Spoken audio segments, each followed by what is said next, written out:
Hello everyone and welcome to Big Rock Moto. Thank you so much for tuning in today. I really appreciate that.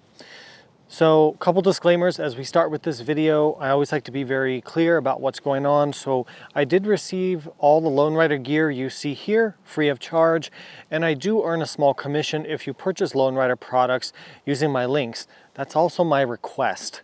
If you are going to purchase anything from Lone Rider for any motorcycle, please use my links below or in all my other videos where I have a Lone Rider link, and it really helps this channel go forward. So I really appreciate that. All right, so today what are we doing? Today I'm going to show you my fully Lone Rider equipped 2024 BMW R1250GS Adventure. Now, one of the great things about owning a BMW GS is we have almost unlimited aftermarket luggage, parts, and accessories available. And it really allows us to customize our bikes in so many different ways. And I really like that about owning a GS. Now, Lone Rider in particular has been developing parts, luggage, and accessories for the BMW GS model, as well as other bikes, but especially the GS, for a number of years now. And I think they've done a really good job catering to the particular demands that many BMW riders have. Now, while this video, of course, I'm using my R1250GS Adventure as a model for this gear, do realize that Lone Rider gear can be moved between a lot of different motorcycles. So check their website for compatibility and fitment. There are many different motorcycles that they support, and a lot of these bags are completely universal. You can move them between different bikes, or if you decide to get a new bike, you could always take them with you to your next motorcycle. Now, I know one thing that's going to come up is hard luggage versus soft luggage. I've talked about this in videos in previous years. So let me give you the brief rundown there. The advantage of hard panniers is a couple things. Convenience of loading, because very easy to get into. Also security, or perceived security, right? And do keep in mind that if a thief wants your motorcycle or your motorcycle luggage or your contents, they are going to have it, whether you have hard luggage or soft luggage. Hard luggage may provide a small degree of protection if you're away from your bike for just a few moments, whereas soft luggage will be a little bit faster for the thief to remove or to get into. The downsides of hard luggage are if you travel off-road and you fall over, you can not only damage your leg and your ankle with the hard bags, but you can damage the bags themselves and the mounting hardware. Whereas soft luggage, it's pretty rare that you would actually do any damage to it when you do have a crash or a tip over. And it's much safer for your legs and your ankles. So those are the pros and cons there. But for me, it's going to be soft luggage if I'm ever going to take the bike off-road. All right, now, of course, you don't necessarily need to have all this luggage on your motorcycle. For the purposes of this video, I wanted to show you all the primary, the best-selling bags that Lone Rider has, how they fit on the bike, and how they function all together. Of course, for your situation, you probably don't need this much capacity. I do understand that. And so you may not need, the Overlander, you may not need the Motocase, you may get smaller saddlebags, you may omit the front mini bags that I have on the crash bars, you may omit the tank bag. The choices are completely up to you, and you can pick and choose, mix and match however you want. But I do think that if you are a serious world traveler, or a lot of people don't think about this, but a lot of people travel two up with two people.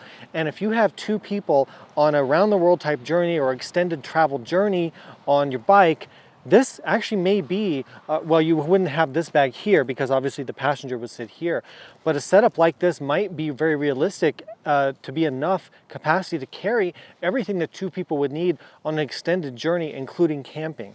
So while I know some of you in the comments are going to say, well, this looks overloaded, it looks like too much, that's not necessarily the case. You have to keep in mind what people are doing with their motorcycles, and especially when two people are traveling and if they're doing extended travel.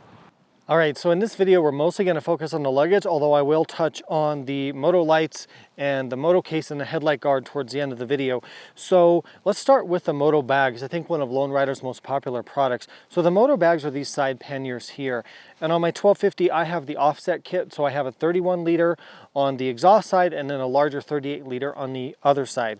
So what you need to know about the Lone Rider bags and how they kind of came to fame with these bags is that they're what's called a semi-rigid motorcycle bag. So what does semi-rigid mean? It means they come with internal stiffener panels that you can optionally insert, and most people do put them in the bags, that gives the bags their shape. So they hold their shape and it makes it more like using a traditional hard pannier, but with the benefits of the soft panniers.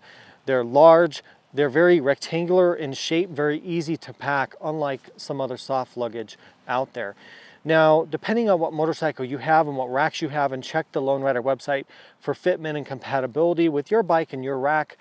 But like for my particular bike, for the 1250GS Adventure, the bags come pre-configured for these racks when I get the right setup. So all I have to do is take the bags out of the box and basically clip them onto the bike, lock them on with the key, and I can ride away. Other than, you know, inserting the stiffener, inserting the inner bag, and then fastening the buckles, that's about it. So I like that they're very, very easy to install, especially if you have the right rack setup. Some other features on these bags we should talk about. Now, they are lockable, so they have this metal kind of clasp here that you can put like a combination lock through, and Lone Rider does include those locks with the bags when you buy them.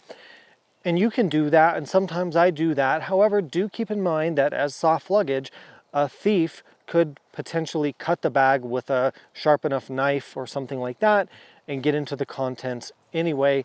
So I'll leave that up to you whether the lock is worth it, but it does come with that, and it is a nice feature to have.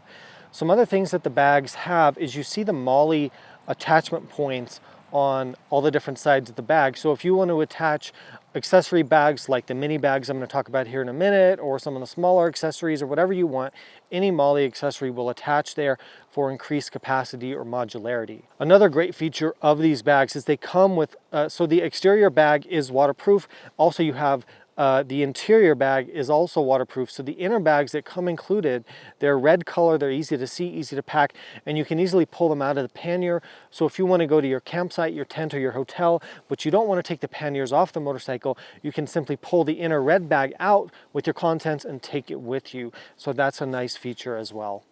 Okay, I want to talk about this rear moto case. So this is the hard trunk or hard luggage moto case for the rear.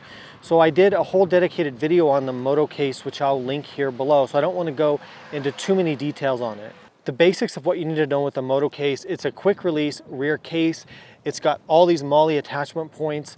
Inside, it's got an inner bag.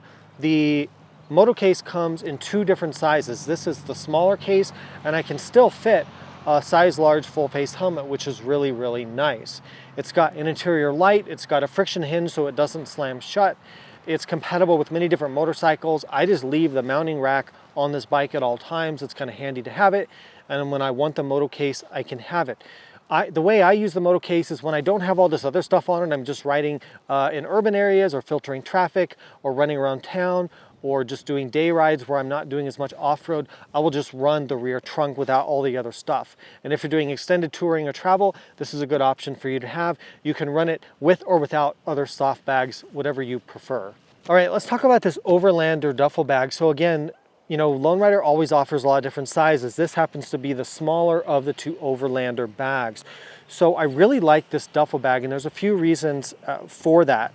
The one thing I really like about it, which I didn't know, you know, before I got it, but now that I use it, I really like it, is that the bag itself straps to the motorcycle, and then you still have full access to get inside the bag without undoing the motorcycle attachment straps. So those are down here, and I have full access to get into the bag without messing with any of the straps.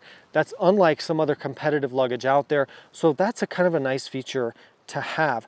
Also, it does have this top beaver tail, which flips open, and you have some organizers, some stuff. Maybe if you want to put your maps or things you need easy access to during the day, you can also slip something like camp shoes or wet tent, rain fly, or anything under here while you're traveling during the day.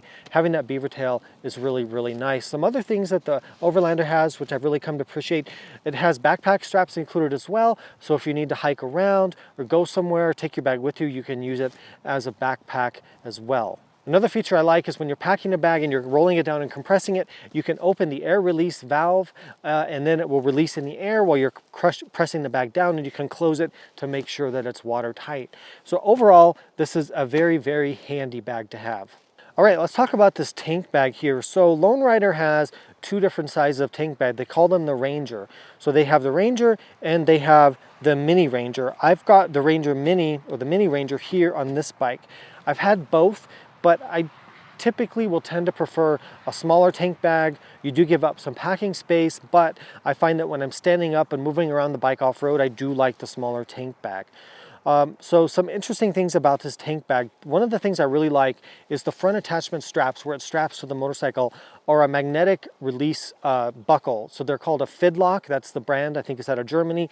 It's very easy to unclip them, to pull the bag back, and then go ahead and refuel your bike. So I really like that. And then you've got the rear straps here. Now I do want to address, a lot of people, including myself, like to use the strapless tank bags, the ones that clip on to a ring on the top of the gas tank.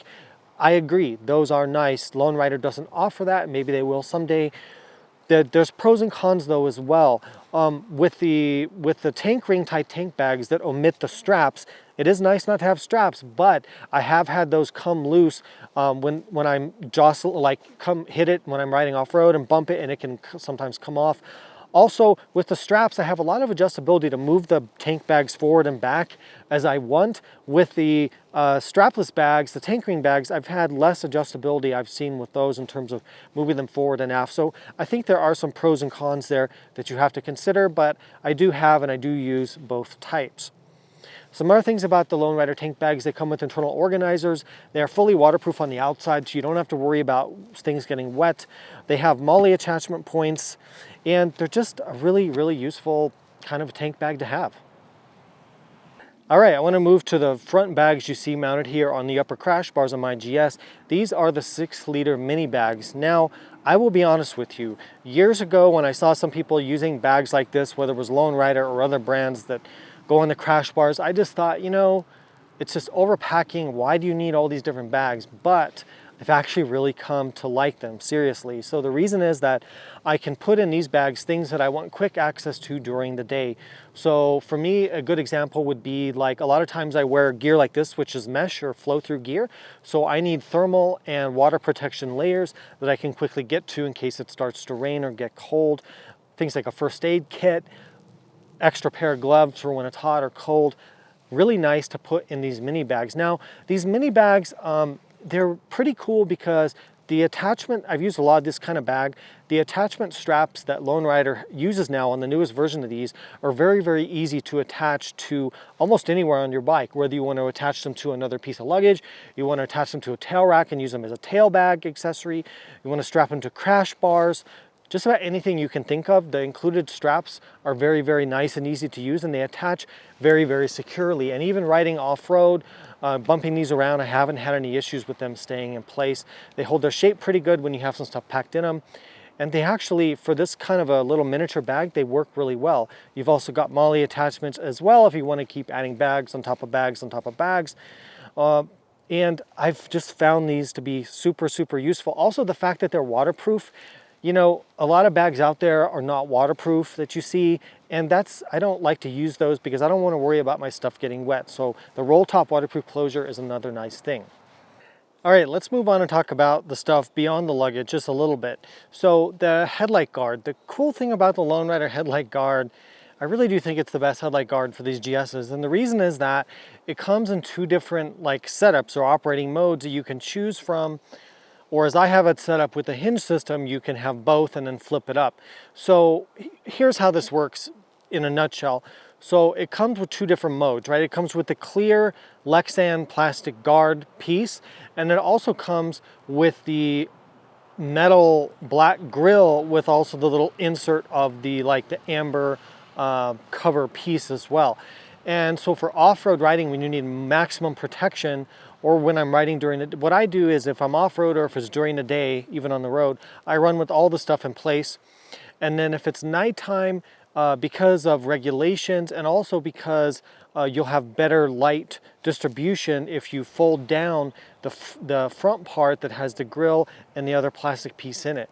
So you can have it all assembled on the bike, but have the hinge on it like I do, fold it down at night to be compliant and also to have better light spread. So maybe it's overkill to have both pieces on. You can also just choose when you install it to either just install the off-road, you know, the black metal part, or you can just install the clear plastic part and you don't have to have it set up like this. So basically you have 3 different configurations or setups for this, which is pretty cool, and it helps kind of justify the higher price tag there. Keep in mind the headlight on the GS is about $2,000 to replace it, so it's a good idea to have a headlight guard. So let's talk about the Lone Rider motorcycle lights. So I have a dedicated video on those lights. They've been on this bike since, it's been a while now. Has it been 6 months? Maybe. Really, really phenomenal lights. I cannot say enough good things about them, from the configurability to the overall brightness at night to the ease of installation and setup with the software that's included. Wow, really, really good. Check out my dedicated video below, but I highly recommend the motorcycle lights if you have the budget for them. All right, some notes I have if you're gonna go ahead and order anything from Lone Rider. A few things I want you to be aware of.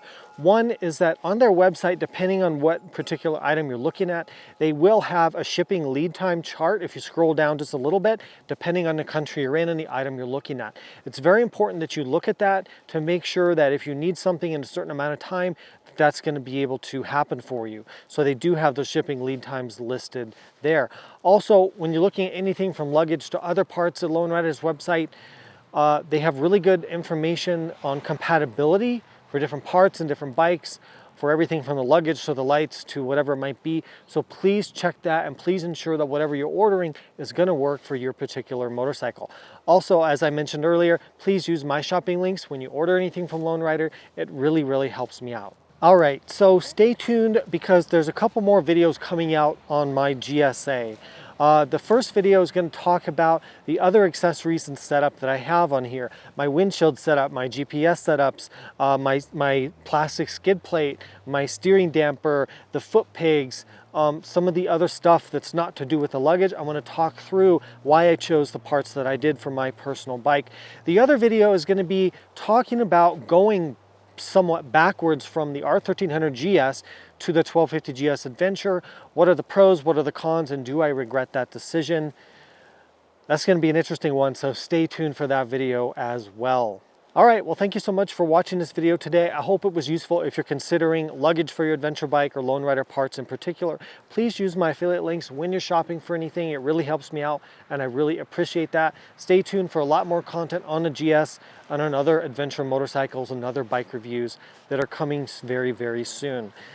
Besides that, thank you so much for watching. Ride safe, and I'll see you out there.